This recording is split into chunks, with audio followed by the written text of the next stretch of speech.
Hello, I hope all is progressing well. My name is Kevin Dufresne. Welcome to I Don't Know. We can talk about it, where we discuss anything we really feel like, mindfully, respectfully, civilly. We're going to jump into two topics, which are very important. One concerns a sibling of English, mathematics. The reality is, relevance is very important when one is paying for anything, especially in relation to academia. Relevance through academia can make learning more interesting and can help students find more purpose in learning. So, the avenues that are coming about within the article are to show that interest in practical methods are possible and on the radar of individuals, not only students, administration, staff as well. What I do consider relevant when it comes to mathematics, in K through 12 particularly, is that learning can be different for everyone. And not everyone is going to have an idea of long-term planning with a particular subject. So K through 12 being in an interesting playground of academia can be possible for a more aware student, a more aware individual, realistically, because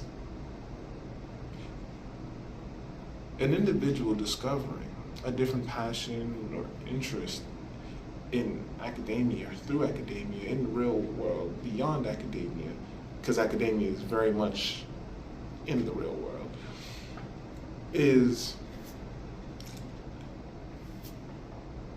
always on the radar and important to acknowledge, because one moment a person might want to be so and so doing such and such with la la la la, and after reaching a certain goal, fulfilling a certain task, or coming about in some way to discover, well, this topic, with all that I already enjoy or am done with,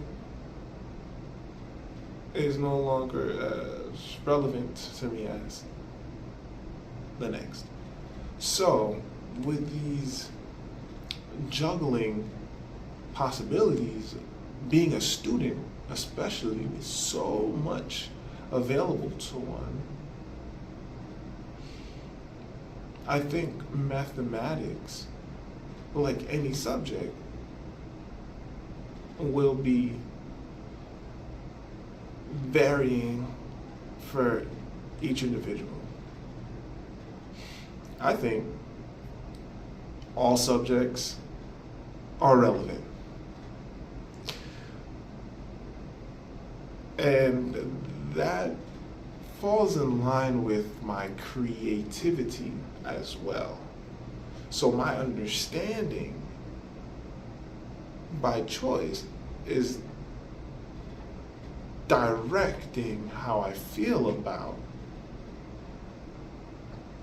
different subjects. In the world, the most I use math is to balance budgets.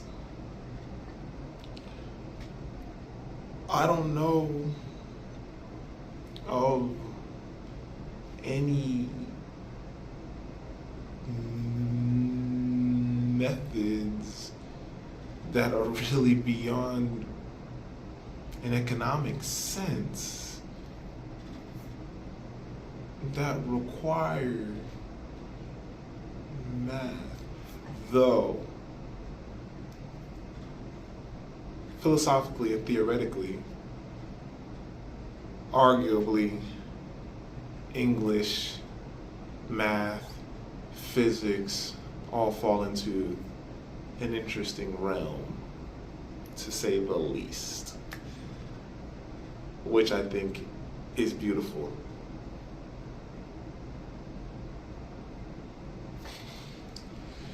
The next topic, of course, concerns how to ease the stress of teachers.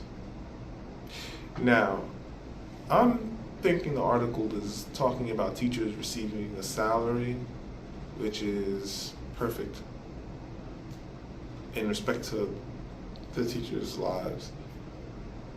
livelihoods. So what balances are set in academia that can help teachers be stress-free? The article posits a few methods that can be very helpful to teachers, which I agree with. Additionally, I feel as though on the ground of equality, where teachers can say across the board that this is what is going on in the classroom, this is the type of classroom we're working in, or classrooms, and these are our resources. What can one do with? What can one do without? Are important questions to navigate to get to how do we do with our teachers to ensure we're meeting satisfaction levels in relation to well-being and easing stress. I think a very difficult position to be in is to have employees that are stressing without knowing employees personally. One employee outside of work might be living a super healthy life, might not be dealing with any stressors, might only know good people that only love them. Another employee might be in a very similar situation, except one aspect is not that and causes that employee stress. And these employees might enter the same exact types of situations in schools. They'll feel completely different because of external factors. One aspect I always consider when individuals have to come together is individuals are coming from different lives, different spaces. So I think being able to navigate what resource and or resources can be intermediary for teachers so certain resolves may happen, if necessary, prior to school, unless the resolves are going to be happening when the teacher is going from school to the intermediary back to one's life. Work-life balance. I think when a school can engage to that degree while giving teachers that much privacy can be an awesome way to balance work and life, because teachers are responsible for a lot of little humans very directly. And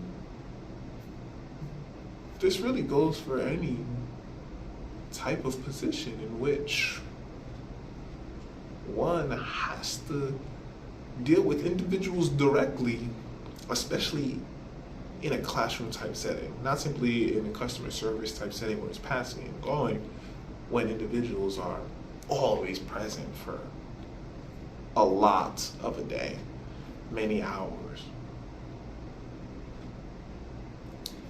All right. Well, another topic that I think is very important that comes up concerns the well-being of individuals in relation to social media. I remember touching on this topic in prior episodes, and I'm likely going to harp on it until the topic changes. The reality is I'm going to approach it in this regard. Social media is an avenue for individuals to approach in myriad ways. And these ways can be valuable. Now, one must acknowledge how one is going to use social media, why one is using social media, in order to better navigate one's social awareness on the ground. Yes, I understand.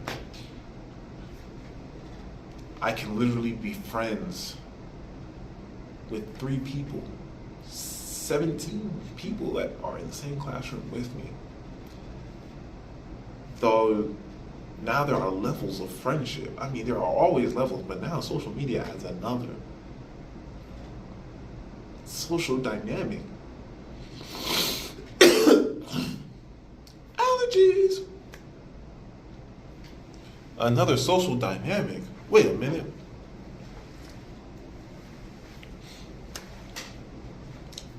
For individuals to navigate,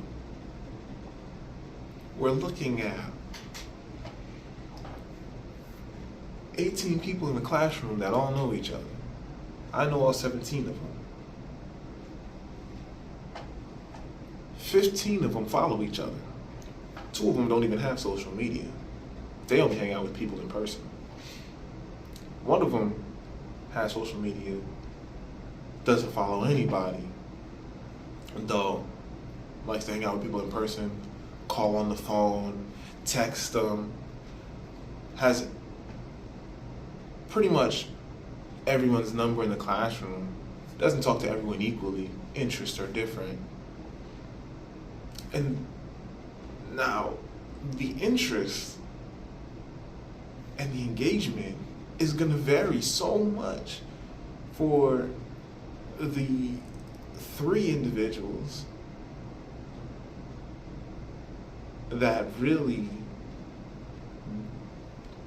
do more engaging through phones, like texting and calling, possibly FaceTime. We'll add FaceTime.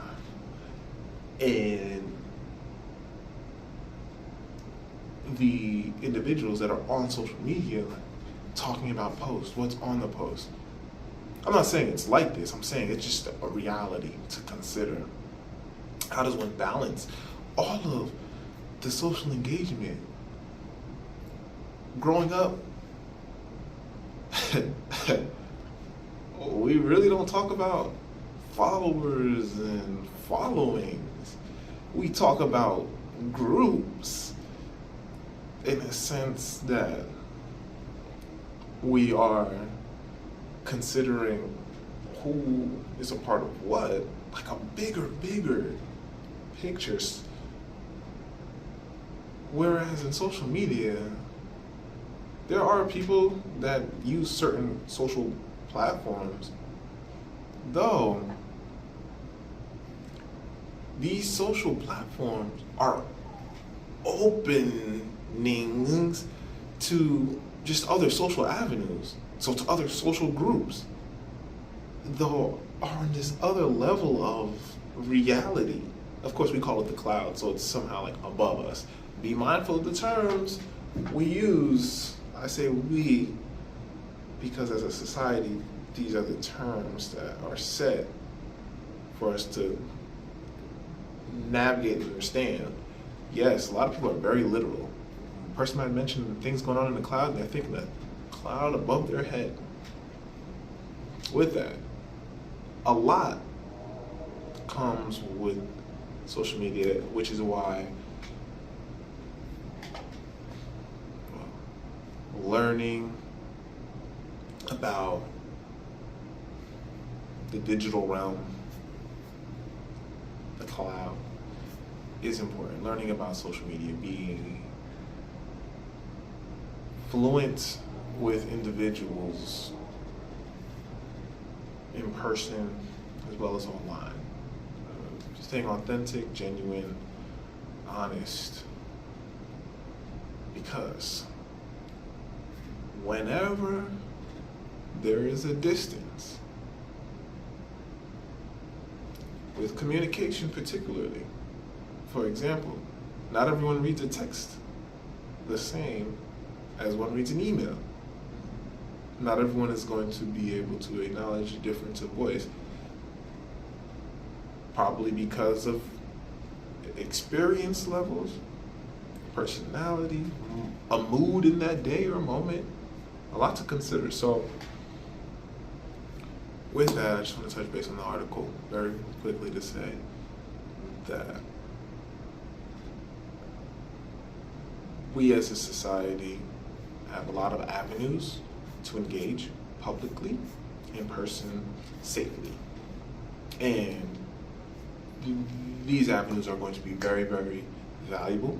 Already are, even more so, especially as individuals move in the world and grow.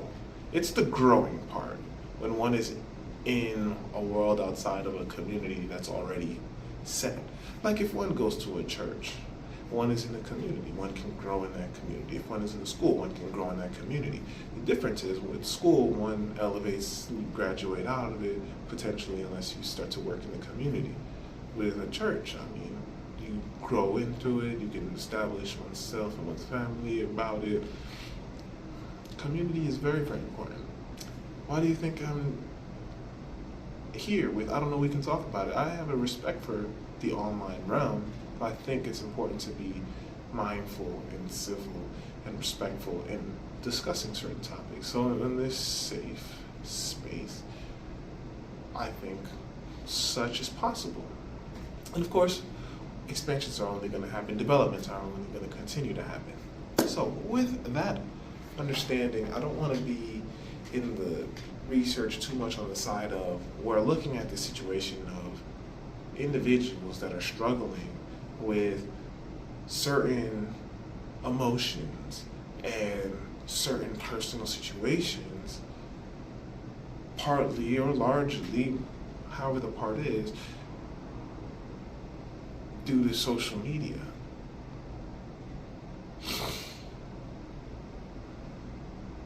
Now, please share your opinion. Of course, I want to hear what you have to say.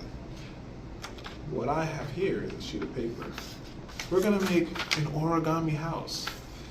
So the origami house is going to require us to use, we can use a rectangle sheet of paper. We can. We can use a square sheet of paper as well. So we're just going to go with the rectangle. So I have a rectangle sheet of paper here. Yes, it's a line sheet because it can work. You just need paper as long as you can fold it. As long as it's a foldable piece, you can use it.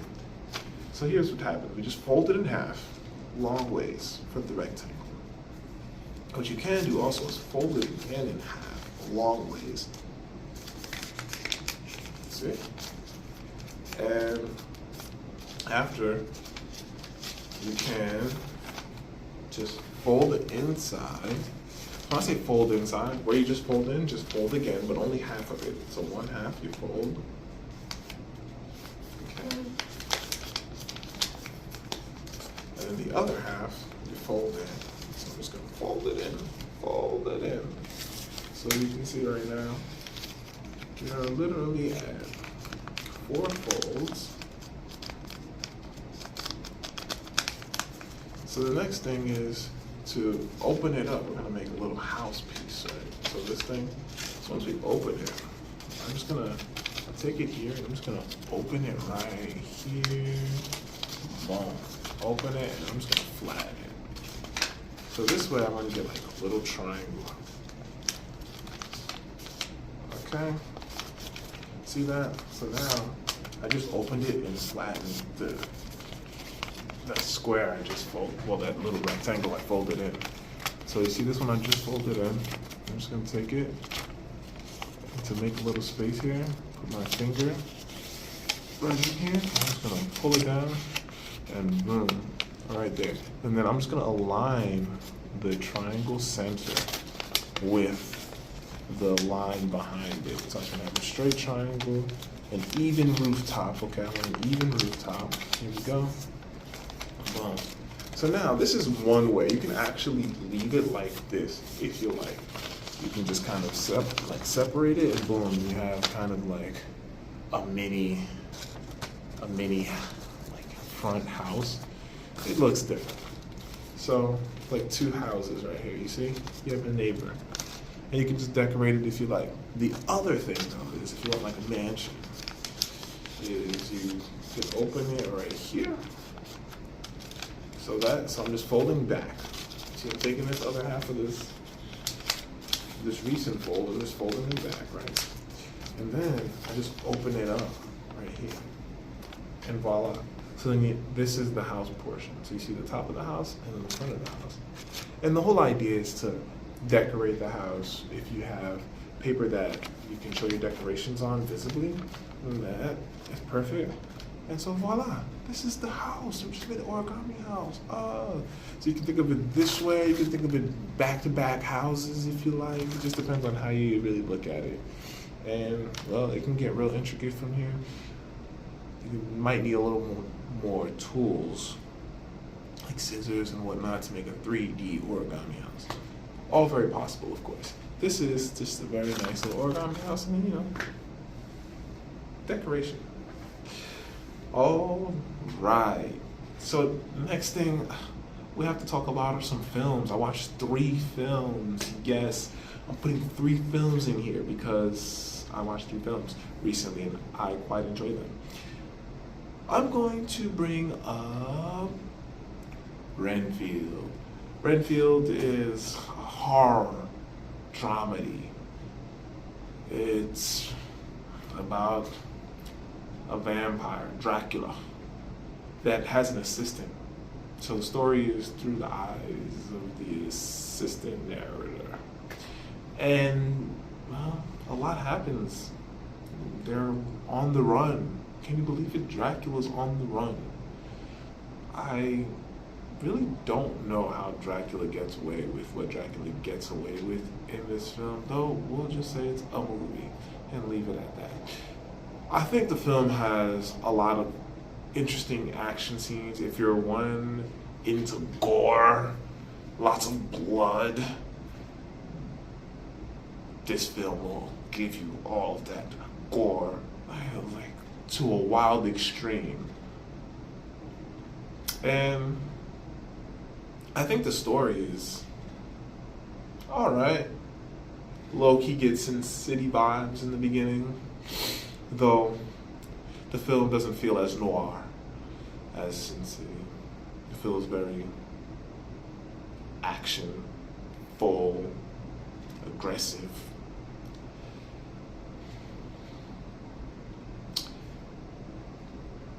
That's really about it. I mean, do I think it's worth seeing in theater? You know, in the film, in the theater, I recall saying I think the acting partners are doing a good job with the displaying of the emotions and I think the roles just suit everyone well for the tone of the film. Otherwise, that's about it for Renfield. Do I think it's worth seeing in theater? I think the way the dramatics are, yes. I don't really see myself watching it in any other space other than a theater, which might be because of just how everything just fits the screen so well, though in a way that doesn't make me feel like I'm gonna feel the same watching it like on a Saturday. The screen has to be really big for this film. Is literally the way I feel watching it. So, with that, I'm gonna move on to dun, dun, dun. Or actually, it's more like the Super Mario Brothers film. I actually like a lot of the film because it starts to make sense of Super Mario. The fact that Peach is an awesome warrior. Her story is very dynamic. I like the way Princess Peach has so much more control because she's a princess.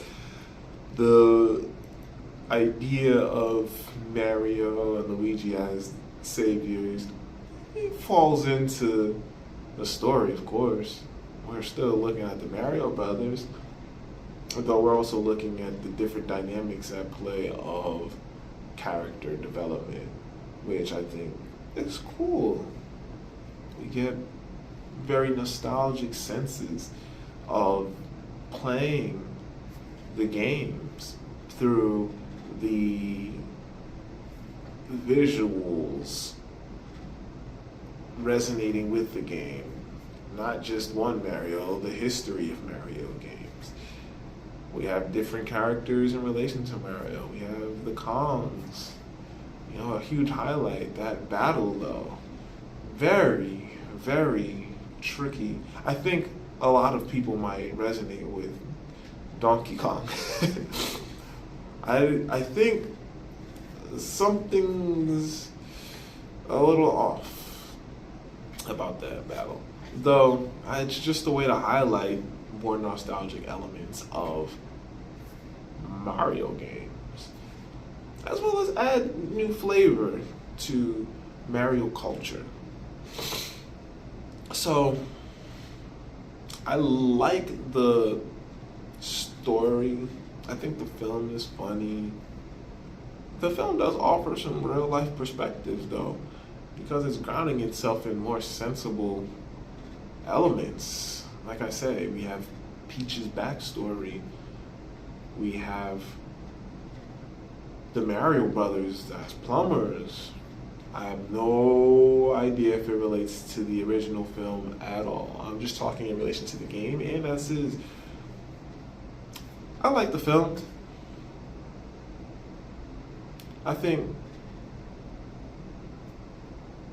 there is gonna be another afterward. The film makes sense to have another afterward because they can do so much with Mario. The storylines that can develop from here are, who knows what's gonna happen. Nintendo and movies, a lot of lovable characters. I mean, video games are really good options for films, especially main stage video games, main stage characters. Not simply because of the popularity, because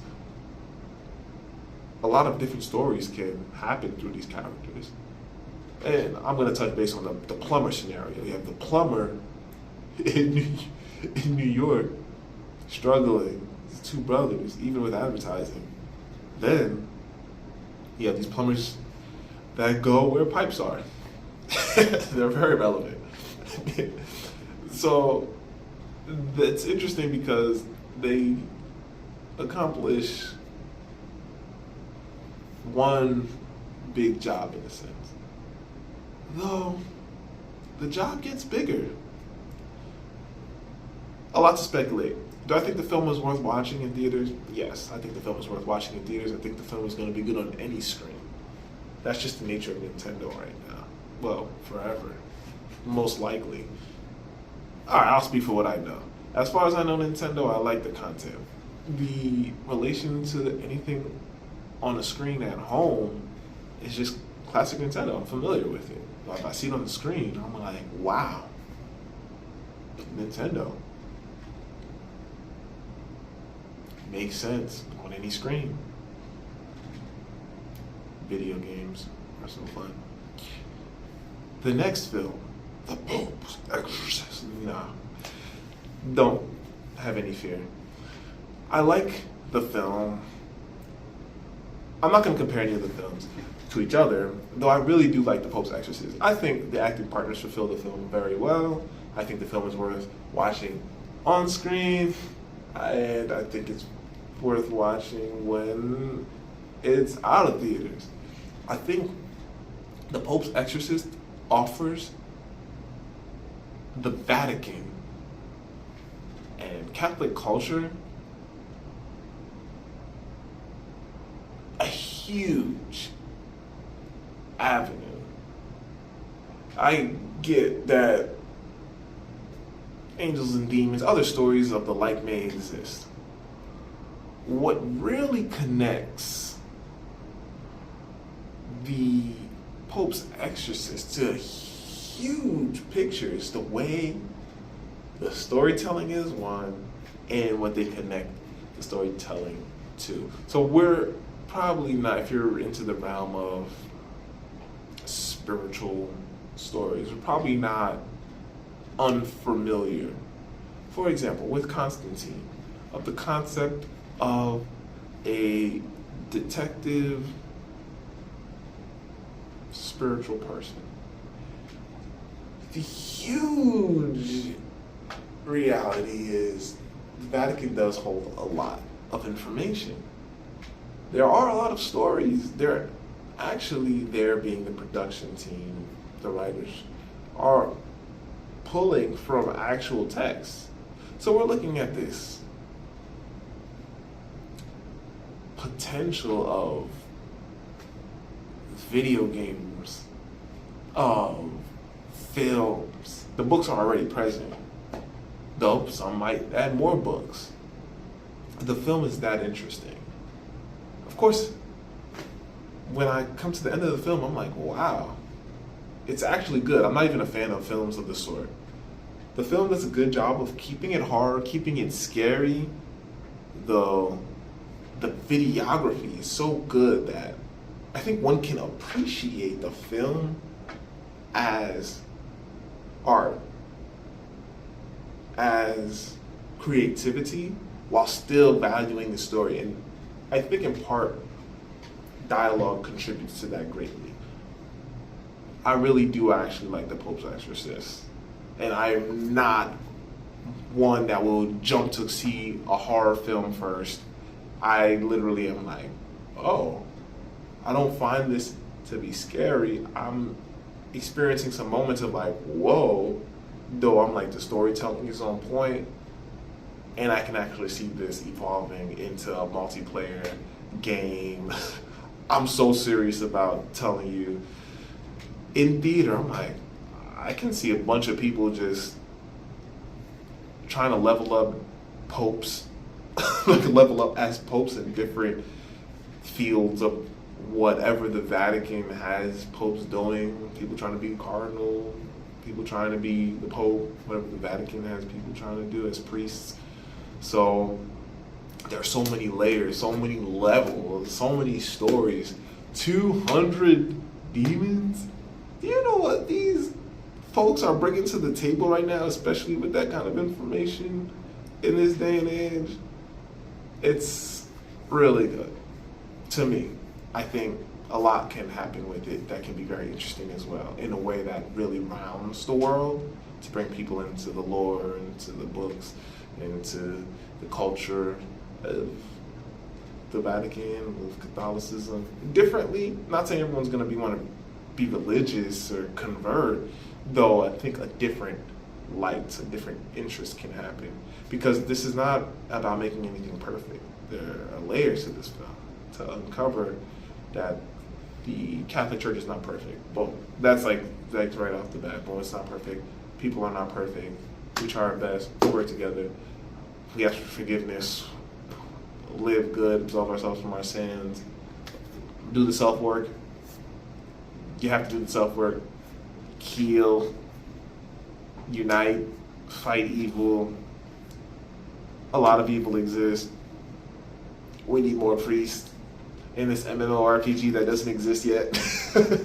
Who's about to level up? Anyway, video games. I tell you, just because I have to keep creating. Because if I play video games, it's going to get real. I mean, it's already real, as is. I like the real world. Don't get me wrong. I love the real world. I love meeting people in person and whatnot. It's just video games. Huh. Those things. Leveling up and all that good stuff. All right. So now, for the next section, I just want you to understand The Light We Carry by Michelle Obama is a book I appreciate. I actually review it on my TikTok. So what I'm going to do is add my TikTok video to the end.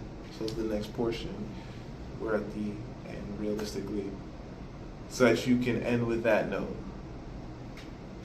Otherwise, thank you for joining me for I Don't Know. We can talk about it, where we discuss anything we like. Because we have an opinion, and deliberating is important, discerning is important, and we are civil human beings in a world with so many voices, and everyone's voice is necessary. So we can deliberate and discern what might be going on in someone's mind. Remember, we culture each other, and also it's important to self-culture. So with this, I thank you, Kevin Dufresne.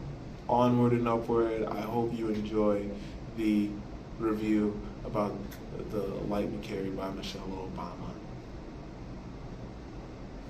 Did I just wink that? That's what I'm calling it. It's a forehead wink. You see, it's a...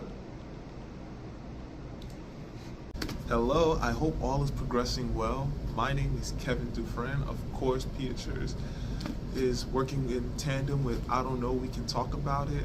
This segment is in connection with I Don't Know, We Can Talk About It. Of course, a book review is just a glimpse, though an important part that I appreciate of I Don't Know, We Can Talk About It, my show, which you can watch and or listen to via www.pieters.com/forum.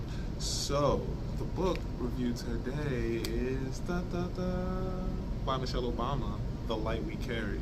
I really like this text as much almost as Becoming, though the book is like a support of Becoming, though new in and of itself, with different gems, though flashback gems to connect both Becoming with The Light We Carry. The idea is to really empower one to embrace one's differences, what one has, one's capabilities naturally outside of oneself, what one can be, what one is looking to be mindfully. And so I really do think this is a good text to read. I like the way that Michelle Obama organizes the text, and of course she gives a great shout out to her team in the acknowledgement. So however that comes about, the formulation of the text is easier for me to read and follow along, and that's nice. Easier than harder. I think Becoming is such an amazing book. I really like aspects of Becoming, and she brings some of those aspects from Becoming that I actually really remember enjoying about relationships especially. She's so big on relationships in this text of all kinds. She really hones in on these relationships in a new way in The Light We Carry. that I appreciate. There are a lot of valuable moments from her relationships with myriad of individuals in sessions of sorts, varying very much, that are valuable and make this text more valuable for a reader. So that's the book. I like it. And the question I have for you from reading the text is, do you have relationships that you value, that are valuable long term, in a sense beyond economy, though spiritually, emotionally, as a whole person? How do you cater to the values you believe relationships are to have to be fruitful in myriad ways? Onward and upward, Kevin Defray.